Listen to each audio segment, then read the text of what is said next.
Hi guys, it's Risa. Just wanted to show you a few things that I got from Walmart. First, my pretty flowers, some purple daffodils. Makes me feel like there's springs in the air.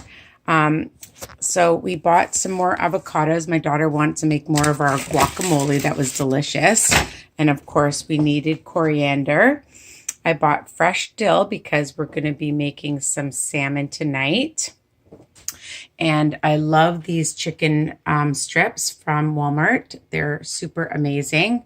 She loves the source yogurt, some bananas, and of course for my sweet tooth, a little bit of Cool Whip.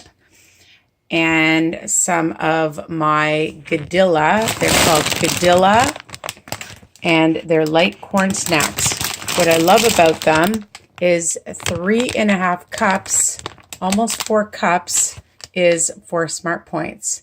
No sugar, no fat, and let's see the sodium, very low sodium.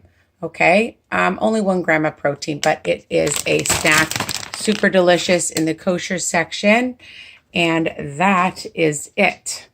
So just a few ideas for some grocery items that you might like to get as well to make a few things. I love to have some fresh herbs anyways in the house because you can use it in so many other things throughout the week. All right, hope this helps you.